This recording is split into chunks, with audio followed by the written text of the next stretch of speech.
Tu es devenu un problème. Elle n'a pas levé la voix, elle n'a pas crié. Elle n'a pas cherché à blesser ostensiblement.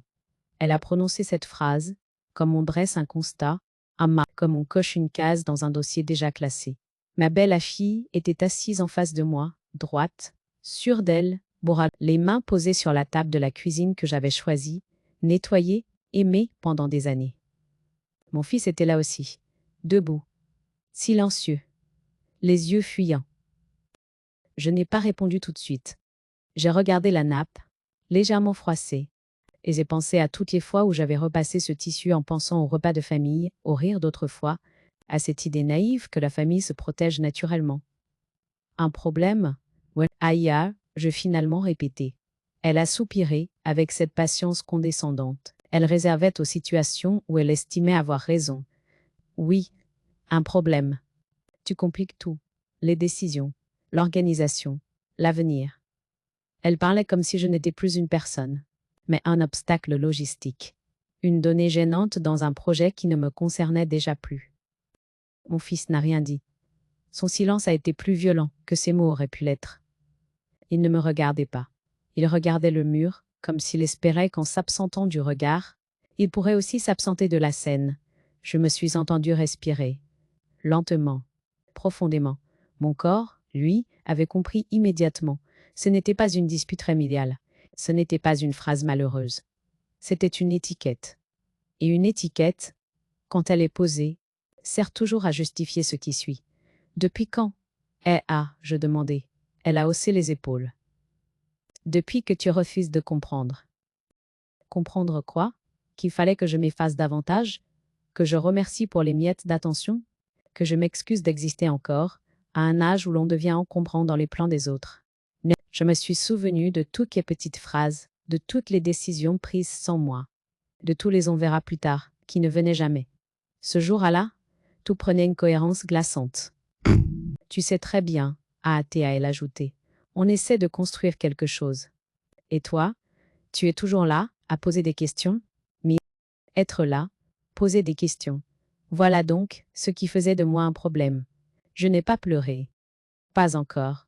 La honte, d'abord, a tenté de se frayer un chemin. Cette honte ancienne, familière, que tant de femmes de mon âge connaissent bien.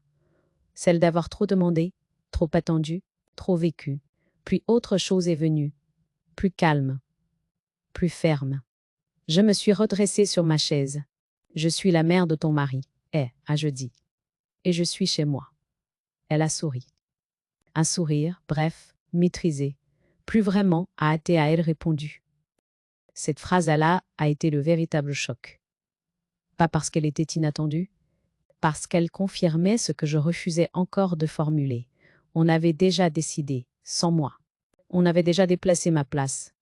Je n'étais plus une mère, ni une aînée. J'étais une variable à régler. Je me suis levée. Mes jambes tremblaient à peine. J'avais l'impression étrange d'assister à ma propre mise à l'écart. Comme on observe une scène irréversible depuis l'extérieur. Tu dramatises, a murmuré mon fils enfin, sans me regarder. Les prises. Ce mot a résonné longtemps, après que je sois sortie de la pièce. Dramatiser. Toujours ce mot là pour annuler ce que je ressentais. Pour transformer une violence nette en excès émotionnel. Dans ma chambre, j'ai fermé la porte. J'ai posé la main sur la poignée. J'ai senti une lassitude immense. Mais aussi une clarté nouvelle. On venait de me nommer. Un problème. Et quand on vous nomme ainsi, ce n'est jamais innocent. Ce soir, assise seule sur le lit, j'ai compris que ce mot était un signal, une préparation, une justification à venir. Les gens ne vous réduisent pas à un problème sans prévoir ensuite une solution. À l'aide, je ne savais pas encore laquelle ils avaient en tête. Mais je savais désormais une chose essentielle. Si j'étais un problème pour eux, alors je n'avais plus aucune raison de protéger leur confort. Et dans ce silence lourd, pour la première fois depuis longtemps, une décision commençait à prendre forme. Avant qu'on ne me réduise à ce mot un problème, j'avais été autre chose. Beaucoup d'autres choses. Une épouse attentive. Une mère disponible. Une femme qui avait appris très tôt à faire tenir les prises autres avant elle, sans même s'en rendre compte. Je repensais souvent à mes débuts, à cette période où tout semblait encore possible. J'avais rencontré mon mari jeune. Mais il avait ce sérieux tranquille qui rassure. Nous avions construit notre foyer avec patience, sans éclat, mais avec cette conviction profonde que la stabilité était une valeur sûre. Je croyais que l'amour se mesurait à la durée, à la constance, à la capacité de tenir bon quand l'enthousiasme s'érode. Quand notre fils est né, je me suis effacée, naturellement. Pas par contrainte, par choix, ou du moins, parce que je croyais être un choix. J'ai mis mes aspirations de côté, convaincue qu'elles retrouveraient leur place plus tard. Plus tard est devenu une habitude. J'ai organisé les anniversaires, les vacances, les repas. J'étais celle qui anticipait, qui se souvenait, qui réparait les petits accrochages avant qu'ils ne deviennent des conflits. Dans la famille, on disait de moi que j'étais facile à vivre. Je prenais ce compliment pour une reconnaissance, sans comprendre qu'il décrivait surtout ma capacité à ne pas déranger.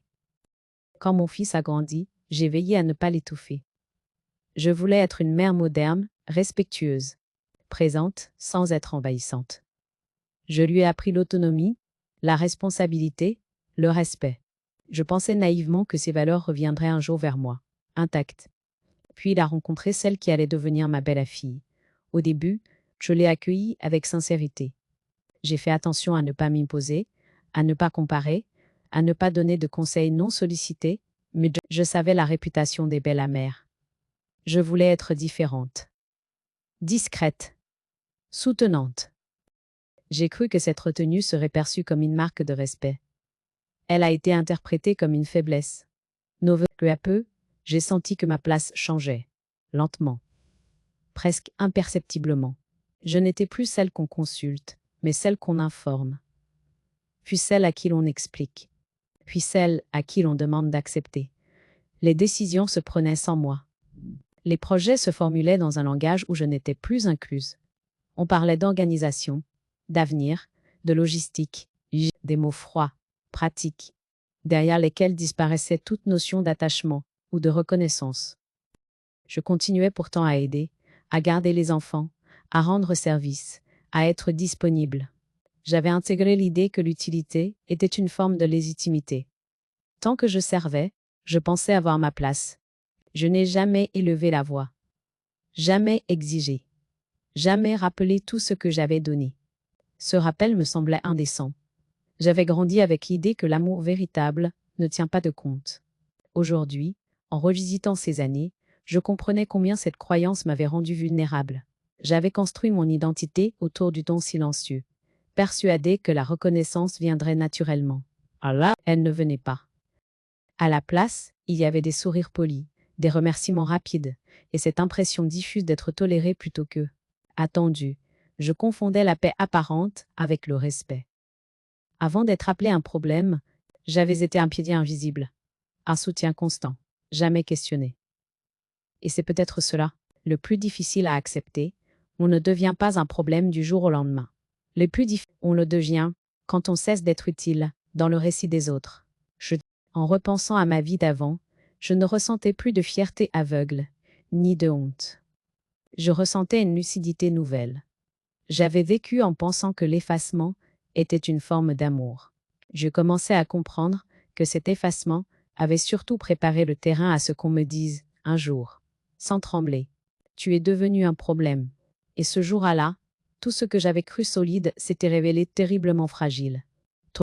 Les premières humiliations n'ont pas eu la violence d'un rejet clair. Elles ont pris la forme de gestes anodins, de phrases dites à la légère, de décisions prises pour simplifier. Rien qui mérite une scène. Rien qui justifie une colère ouverte. C'est précisément pour cela que je les ai longtemps acceptées. Tout a commencé par de petites exclusions. Des conversations interrompues quand j'entrais dans la pièce. Des projets évoqués à demi-mot, dont je découvrais l'existence, une fois qu'ils étaient déjà décidés.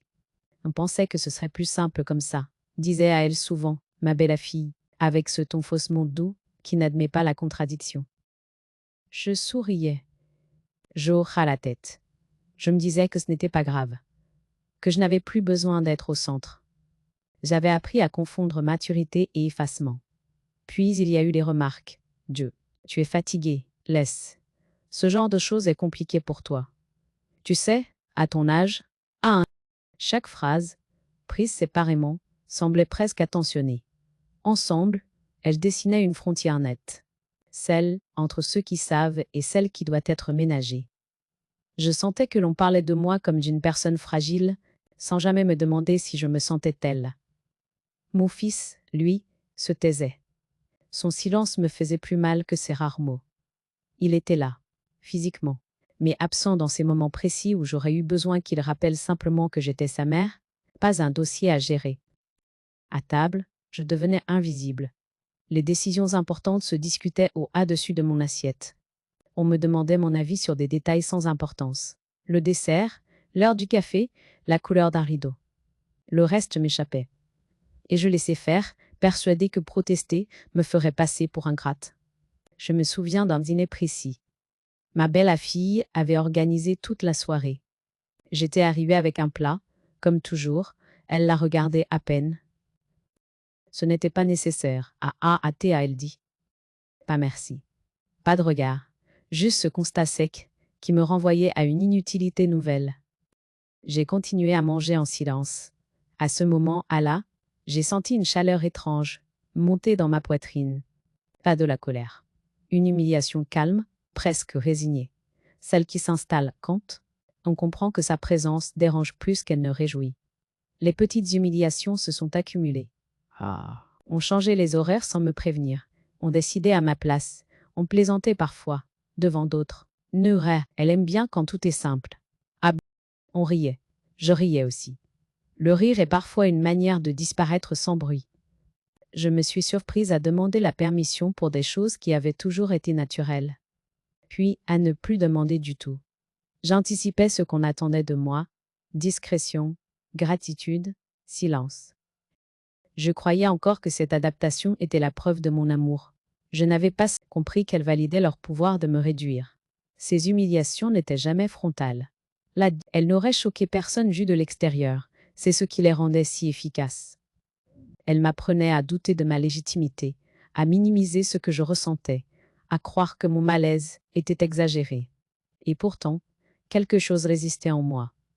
Une petite voix, faible mais persistante, qui murmurait que ce malaise n'était pas une invention, qu'il y avait là une logique, une direction, que je n'étais pas simplement en train de vieillir, mais d'être déplacée. Je n'étais plus une mère, je n'étais plus une femme à part entière. Je devenais un élément gênant dans une organisation qui n'avait plus besoin de moi. Je ne le formulais pas encore clairement. Je n'en avais ni les mots, ni le courage. Mais ces petites humiliations faisaient leur œuvre. Elles préparaient le terrain. Là, elles rendaient acceptable l'idée que, bientôt, on pourrait me dire sans trembler « Tu es un problème ». Et quand cette phrase est enfin arrivée, je l'ai reconnue immédiatement, parce qu'elle avait été annoncée, patiemment. Humiliation après humiliation. La goutte d'eau n'a pas été une dispute. Elle n'a pas été une phrase de trop. Elle a pris la forme d'un document, un simple papier, posé là comme une formalité, mais qui disait clairement ce que l'on pensait déjà de moi. C'était un matin ordinaire, ma belle-fille m'a appelé dans le salon. Elle avait ce ton faussement calme, celui qu'on utilise quand on a préparé ce qu'on va dire. Mon fils était assis à côté d'elle, raide, les mains jointes. Oui, j'ai compris avant même de m'asseoir que rien de bon ne sortirait de cette conversation.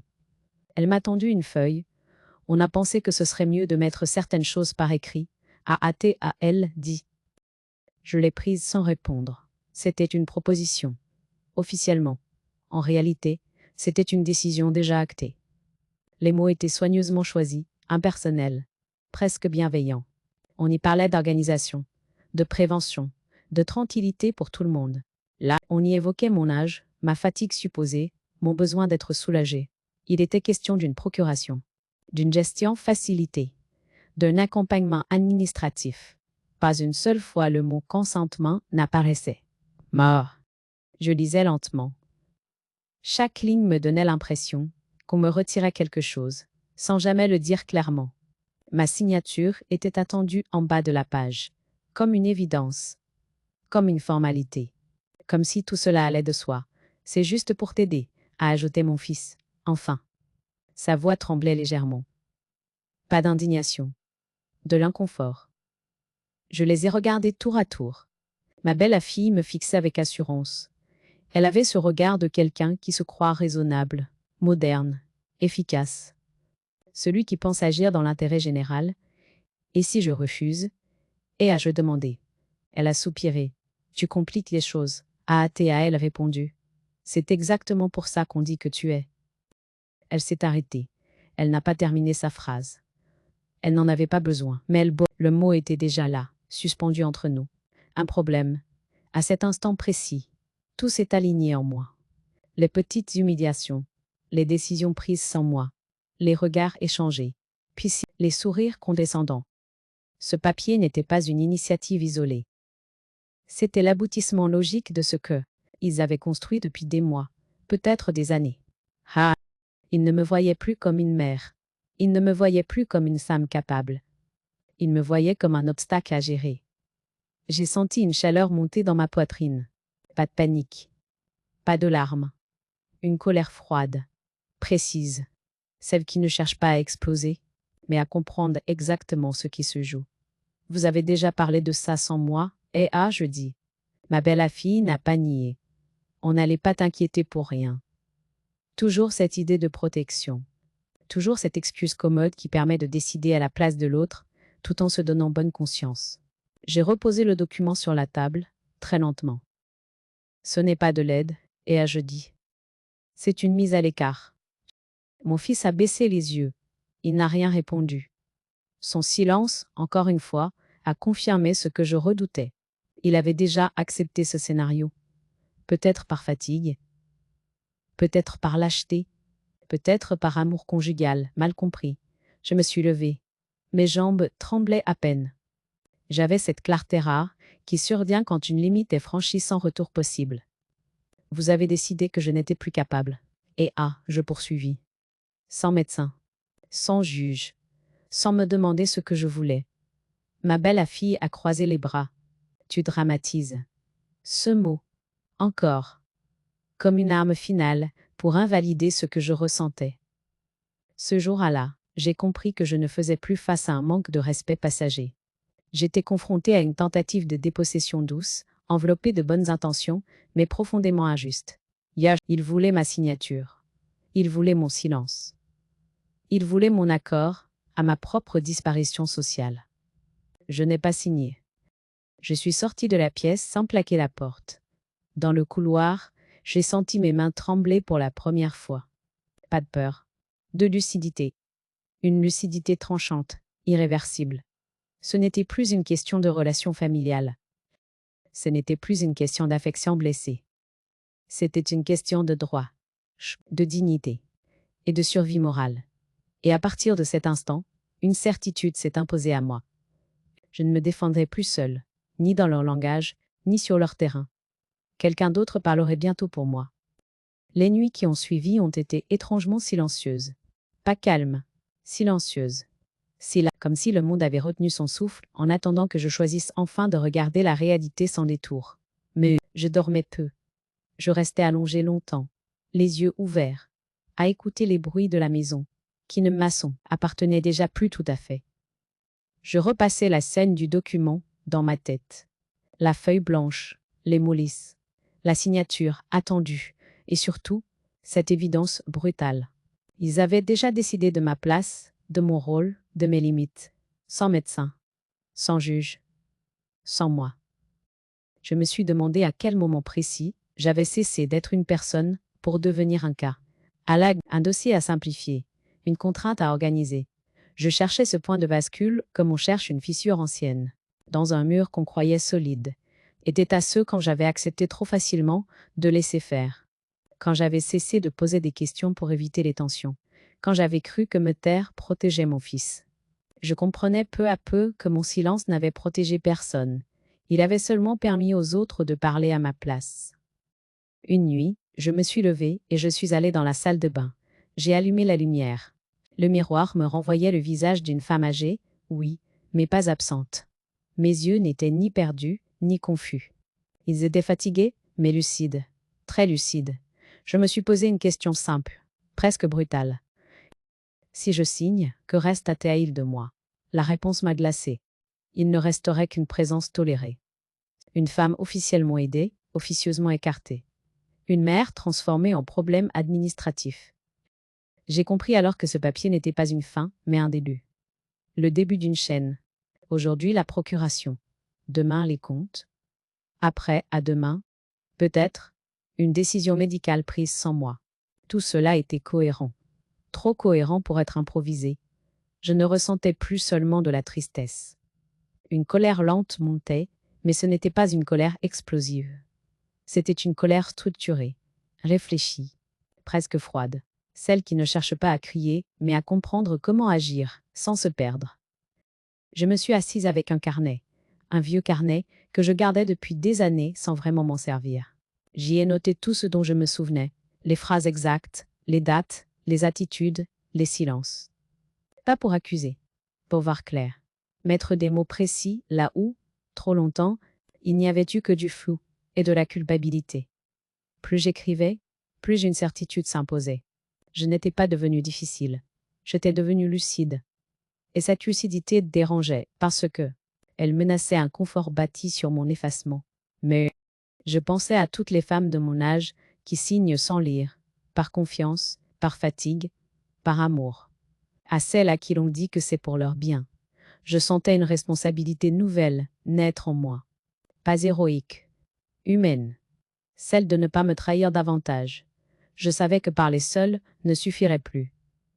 Dans cette maison, ma parole était déjà cataloguée. Émotionnelle, excessive, compliquée. Mais tout ce que je dirais serait interprété à travers ce prisme. Je ne pouvais plus me battre sur ce terrain à la. Il me fallait un cadre, une voie extérieure, une loi qui ne discute pas des intentions, mais des faits. Ce n'était pas une vengeance que je préparais, c'était une protection, la mienne. Et peut-être, sans encore l'assumer, celle de mon avenir. Je me suis surprise à ressentir un calme nouveau. Pas un apaisement, un recentrage. Comme si, pour la première fois depuis longtemps, je cessais de me demander comment préserver les autres pour me demander comment me préserver moi. Ce soir, à la, en refermant mon carnet, j'ai compris que la peur avait changé de camp. Pas parce que je menaçais qui que ce soit, mais parce que je ne consentais plus à disparaître en silence. Je n'avais pas encore appelé qui que ce soit. Je n'avais pas encore agi, mais la décision était prise. Et une fois qu'une femme âgée prend ce genre de décision, sans colère et sans bruit, il est déjà trop tard pour ceux qui l'ont sous-estimé. Je n'ai rien fait dans la précipitation. Et puis, c'était peut-être la première fois de ma vie que je ne réagissais pas pour calmer, réparer ou arranger. Cette fois, je préparais. En silence, avec méthode. Et surtout, sans en parler à personne. Le premier appel a été le plus difficile. Composer un numéro, c'est déjà admettre que le contrat, on sort du cadre familial pour entrer dans celui du droit. J'ai appelé un notaire recommandé par une voisine, un homme dont je ne savais presque rien. Sinon qu'il travaillait depuis longtemps et qu'il n'aimait pas. Les situations floues. Le rendez-vous a eu lieu une semaine plus tard. Je me souviens très bien de la salle d'attente. Des dossiers rangés. Du silence feutré. De l'odeur du papier. Tout était à l'opposé de l'artroche, agitation émotionnelle dans laquelle on m'avait enfermé chez moi. Ici, personne ne me demandait d'excuses. On me posait des questions précises. Le notaire m'a écouté, sans m'interrompre. Je lui ai parlé du document, de la procuration, des pressions déguisées en bienveillance. Il n'a pas levé les yeux au ciel. Il n'a pas relativisé. Il a simplement pris des notes. Puis il a dit cette phrase qui a tout changé.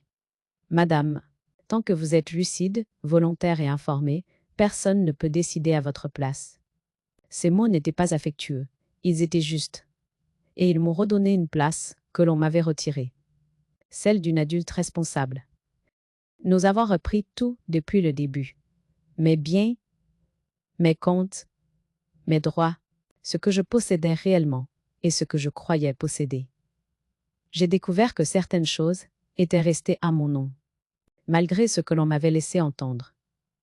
Que d'autres nécessitaient une clarification urgente. Je ne ressentais aucune jubilation, seulement une concentration intense. Chaque information était une pièce un puzzle que je voyais enfin apparaître dans son ensemble.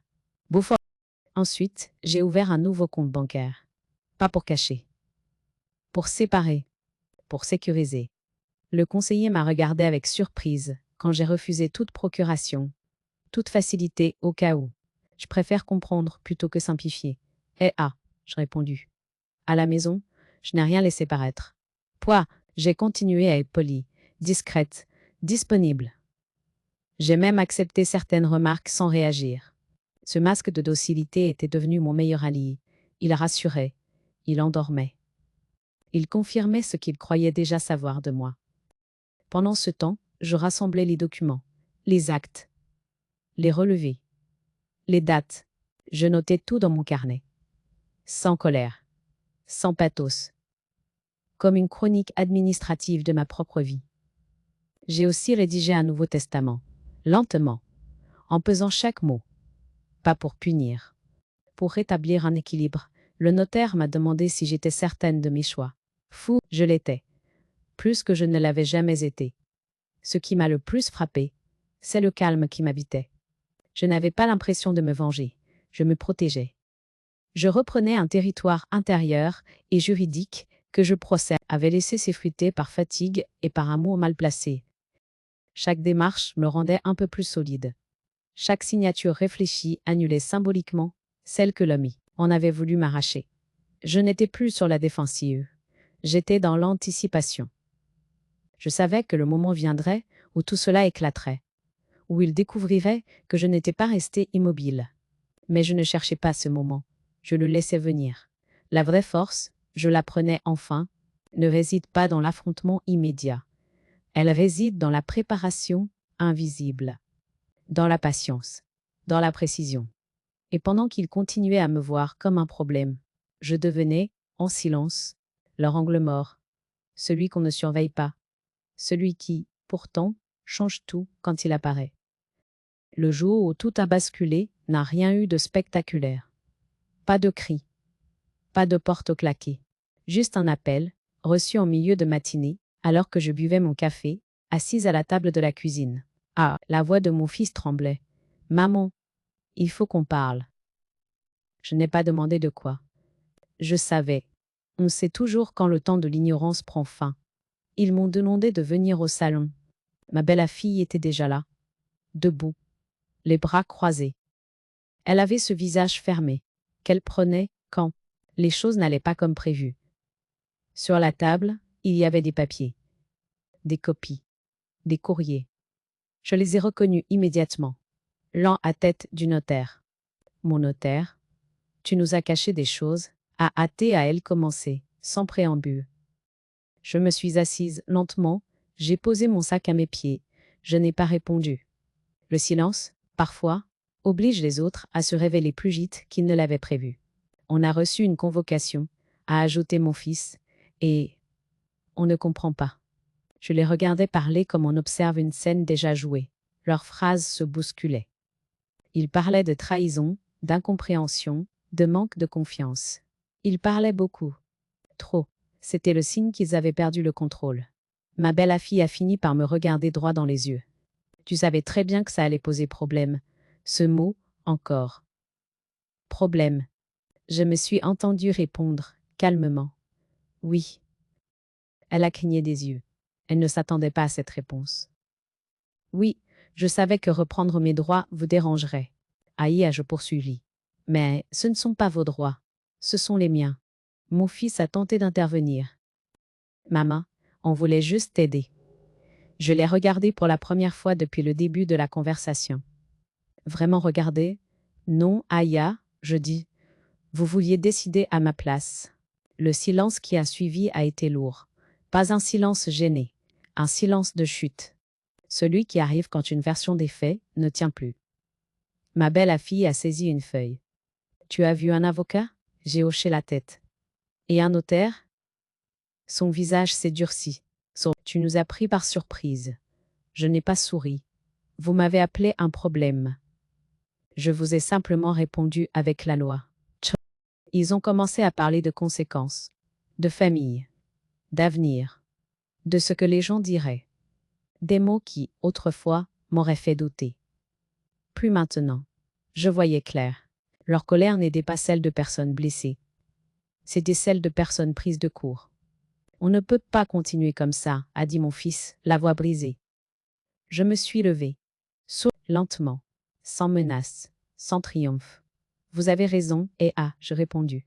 On ne peut plus continuer comme avant. Je n'ai pas élevé la voix. Je n'ai pas rappelé tout ce que j'avais donné. Je n'ai pas cherché à convaincre. Je me suis contenté d'énoncer des faits. Il y a que j'étais lucide, que mes décisions étaient légales, que toute pression supplémentaire serait documentée. Le mot documenté a fait son effet. Il marque une frontière, celle entre le familial et le judiciaire. Ils l'ont compris immédiatement. Ma belle-fille a détourné le regard. Son assurance avait disparu. Mon fils s'est assis, comme vidé.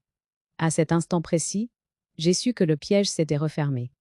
Non pas parce que je les avais coincés, mais parce qu'ils ne pouvaient plus me réduire à une caricature. Je n'étais plus la mère émotive, ni la vieille femme confuse. J'étais une personne informée, protégée, décidée. Je suis sortie du salon sans demander l'autorisation. Dans le couloir, j'ai senti une légèreté étrange. Pas de victoire éclatante, une justesse retrouvée. Derrière moi, j'ai entendu ma belle-fille dire à voix basse. On ne l'avait pas vu venir. Non, ils ne m'avaient pas vu venir. Parce qu'ils avaient confondu silence et faiblesse. Et ce jour-là, sans hausser le ton, sans menacer, sans humilier, j'avais prouvé une chose essentielle. Quand une femme âgée cesse de demander la permission d'exister, il est déjà trop tard pour ceux qui comptaient sur son pouls. Effacement. Après cette confrontation, rien n'a explosé immédiatement. C'est souvent ainsi que les familles se délitent. Non pas dans le bruit, mais dans une série de fissures silencieuses qui s'élargissent jour après jour. Chacun est rentré dans son rôle, mais les rôles avaient changé. Les mots ne portaient plus. Les regards évitaient. Les gestes étaient mécaniques. Alors, je sentais que quelque chose s'était rompu de façon irréversible. Pas l'amour, je ne crois pas qu'il ait disparu, mais l'illusion. Celle qui permet de croire que le lien familial suffit à justifier toutes les asymétries, tous les abus enveloppés de bonnes intentions. Les jours suivants, les conversations se sont raréfiées. Mais on parlait de l'essentiel, jamais de l'important. Les sujets glissaient autour de moi, comme si j'étais devenue une présence délicate à contourner. On ne me demandait plus mon avis. On ne me reprochait plus rien non plus. Cette neutralité nouvelle avait un goût étrange, presque clinique. Ma belle-fille oscillait entre deux attitudes. Par moments, une froideur nette, assumée. Par d'autres, une tentative de normalité forcée, comme si rien de tout cela n'avait eu lieu. Elle faisait semblant de ne pas comprendre ce qui avait changé. Pourtant, elle le savait. Nous le savions tous. Mon fils, lui, s'est éloigné intérieurement avant de le faire physiquement. Je le voyais lutter entre sa loyauté conjugale et quelque chose de plus ancien, de plus fragile. Il évitait les confrontations. Il se réfugiait dans le travail, dans le silence, dans cette fuite douce qui ne résout rien, mais retarde l'inévitable. Un soir, j'ai surpris une conversation à voix basse. Des reproches mal contenus, des phrases hachées. Il se renvoyait la responsabilité. Tu as été trop loin. C'est toi qui as tout précipité. Je ne ressentais ni satisfaction, ni tristesse. Seulement une distance nouvelle. Je n'étais plus au centre du conflit. J'en étais devenu le révélateur. Et ce rôle-là, je ne l'avais pas choisi. Il s'était imposé à partir du moment où j'allais cesser de me taire. Des vérités enfouies ont commencé à émerger. Des non-dits anciens, des rancœurs accumulées, des décisions passées jamais vraiment assumées. La famille que je croyais unie par habitude se révélait fragile, tenue par mon effacement plus que par une réelle harmonie. On a tenté, timidement, de me faire porter une part de responsabilité. Si tu avais parlé plus tôt. Cette phrase m'a frappée par son injustice tranquille. Comme si l'on reprochait à une digue de céder après des années de pression. Je n'ai pas répondu. J'avais appris que se justifier nourrit parfois la mauvaise foi, plus que la compréhension. Peu à peu, j'ai commencé à me retirer. Pas dans la colère. Dans la lucidité. J'ai réduit ma présence. J'ai cessé d'être disponible en permanence. J'ai repris du temps pour moi, sans l'expliquer. Ce retrait n'était pas une punition. C'était une nécessité. Je regardais cette famille se recomposer sans moi, maladroitement. Et pour la première fois, je ne ressentais plus cette urgence à réparer. Ce n'était plus mon rôle. Peut-être ne l'avait-il jamais été. Il m'est arrivé de ressentir une pointe de tristesse, celle qui accompagne la fin d'une illusion longue. Mais cette tristesse n'était pas écrasante. Elle était claire, presque saine. Elle disait, tu n'as pas échoué. Elle disait, tu as cessé de t'oublier. Je n'étais plus la médiatrice silencieuse. Je n'étais plus le tampon émotionnel. Je n'étais plus celle qui absorbe pour préserver les autres. Et ce changement, je le sentais, dérangeait plus que toutes les paroles que j'aurais pu prononcer. Quand je les observais désormais, j'avais parfois l'impression d'être une étrangère bienveillante. Présente, mais déjà ailleurs. Détachée sans être indifférente. Lucide sans être dure. La famille continuait d'exister, bien sûr, mais elle avait perdu un pilier invisible.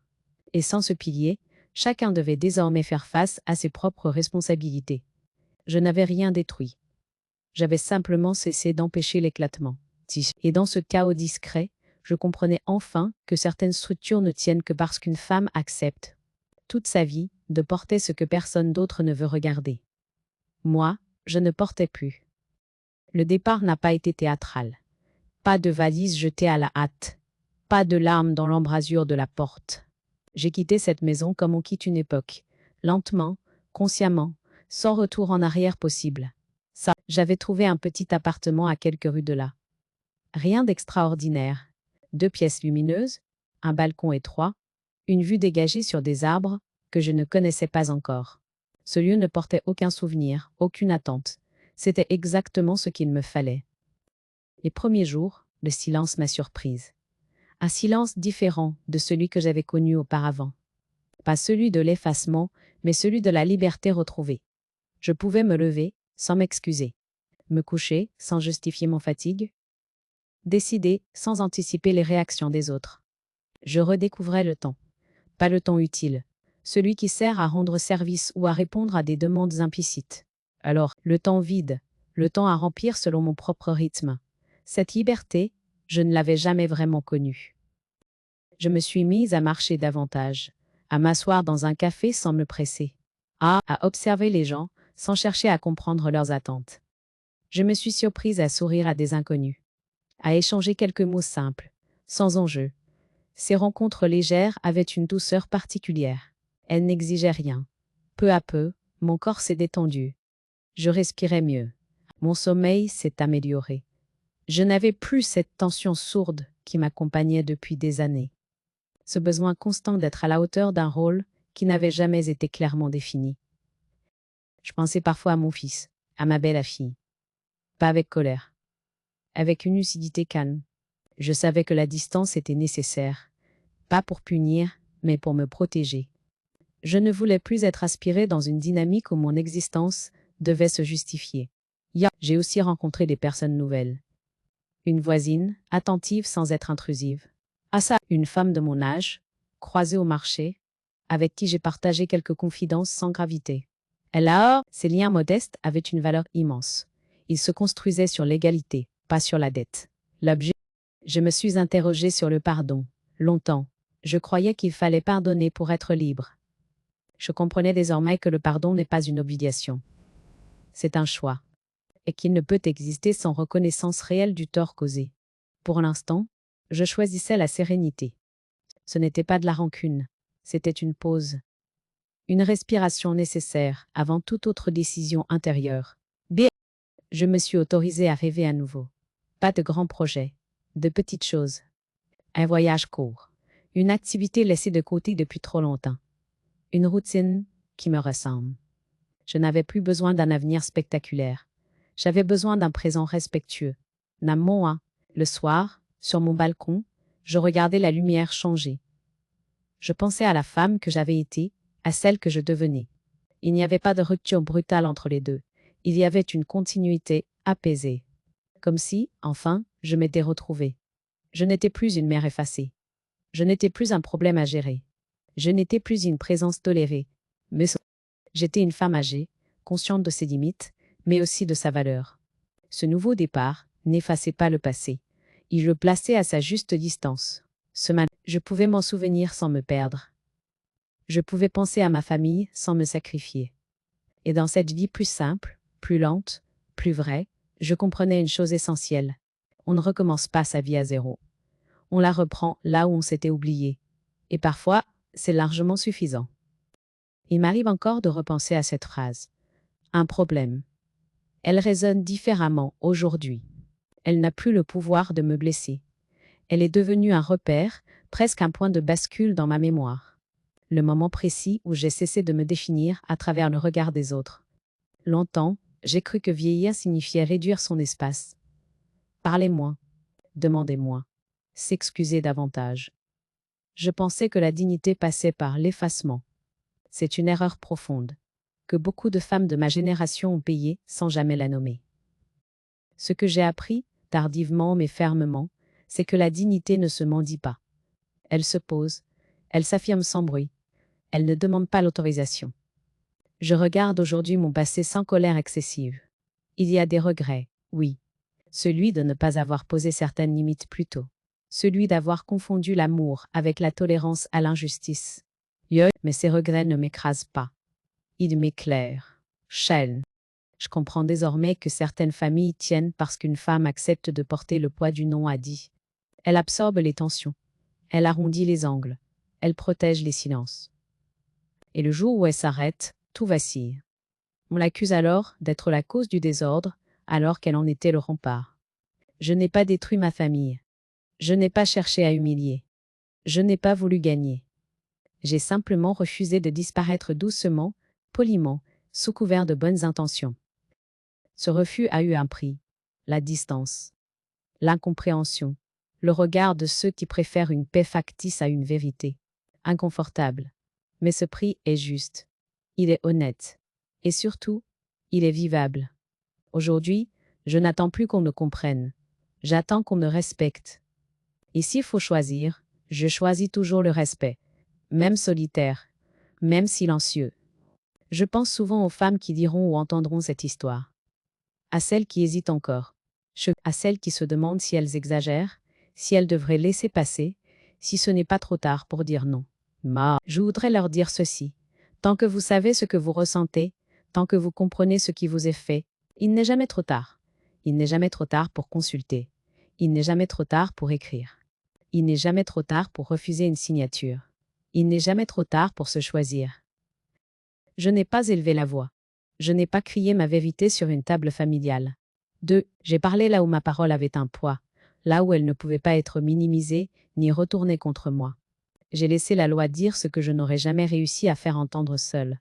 3. Et c'est peut-être cela, la plus grande leçon de cette histoire. Le courage n'est pas toujours spectaculaire. Il peut être discret, administratif, presque banal. Il peut tenir dans un rendez-vous, un dossier, un refus calme. Je ne sais pas ce que l'avenir réserve à ceux qui m'ont appelé un problème. Ce n'est plus mon affaire. La mienne est simple désormais. Vivre sans me trahir. Habiter pleinement chaque jour sans demander la permission d'être là. Je ne cherche plus à réparer ce qui s'est brisé. Je construis autre chose. Quelque chose de plus juste, de plus léger, de plus vrai. Et si mon silence d'hier a permis tant d'abus, mon silence d'aujourd'hui a une toute autre nature. Le silence que l'on choisit. Le silence qui protège. Le silence qui tranche sans blesser. Le silence peut aussi être une forme de justice.